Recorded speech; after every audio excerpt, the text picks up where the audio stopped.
አፍሪካዊ አንድነትንና ወታደራዊ ዲፕሎማሲን ያጠናከረው የባህል ትውውቅ መድረክ በመከላከያ አዛዥነትና ስታፍ ኮሌጅ ከፍተኛ ወታደራዊ መኮንኖች ስልጠናቸውን በሚከታተሉባቸው ወቅቶች የሙያ ብቃታቸውን ከማሳደግ ባለፈም የአህጉራዊ አንድነት ተምሳሌት የሆነውና የአፍሪካ ሀገራትን ያሳተፈ ደማቅ የባህል ትውውቅ መድረክ ተካሂዷል።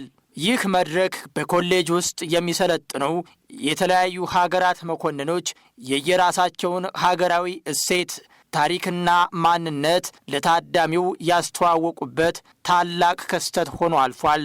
በዕለቱ ኢትዮጵያን ጨምሮ የሞሮኮ፣ የሩዋንዳ፣ የቡሩንዲ፣ የደቡብ ሱዳን፣ የሶማሌላንድ፣ የዩጋንዳ፣ የጅቡቲና የሌሎችም ሀገራት ባህላዊ ምግቦች፣ መጠጦችና ልዩ ልዩ ትርኢቶች ቀርበዋል። መኮንኖቹ የሀገራቸውን ባህላዊ አልባሳት ለብሰውና ታሪካቸውን አንግበው የታዩበት ትዕይንት ወታደራዊ ጨዋነትን ከባህላዊ ውበት ጋር አዋህዶ የፈጠረው ድባብ በታዳሚው ዘንድ ከፍተኛ አድናቆትን አትርፏል። ይህንን በአይነቱ ልዩ የሆነ የባህል ትውውቅ መርሃ ግብር የተለያዩ የመከላከያ ከፍተኛ አመራሮች፣ የተለያዩ ሀገራት ወታደራዊ አታሼዎችና ከፍተኛ የመንግስት የሥራ ኃላፊዎች ተገኝተው ጎብኝተውታል። እንግዶቹ በእያንዳንዱ ሀገር የባህል ማሳያ ድንኳኖች በመዘዋወር የአፍሪካን ብዝሃነትና የጥበብ ውጤቶች በቅርበት ለመመልከትና ለመረዳት ችለዋል።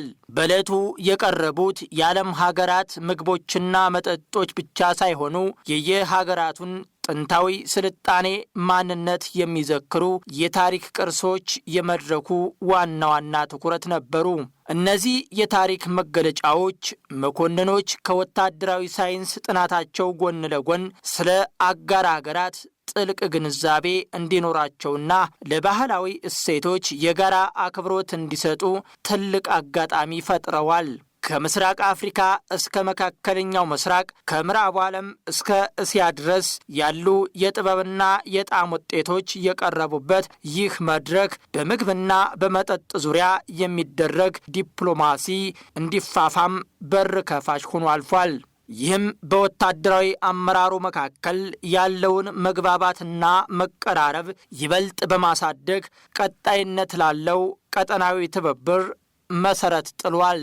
የባህል ትውውቁ ዋነኛ ዓላማም በመኮንኖቹ መካከል ያለውን ማህበራዊ ትስስርን ማጎልበት፣ የእርስ በርስ ትውውቅን ማሳደግ፣ በተለይም ከተለያዩ ሀገራት የመጡ መኮንኖች በኮሌጁ ቆይታቸው የሙያ አጋርነትን ብቻ ሳይሆን ዘላቂ የሆነ የሰው ለሰው ግንኙነትና ወዳጅነት እንዲመሰርቱ ለማስቻል ታስቦ የተዘጋጀ መሆኑ ተገልጿል።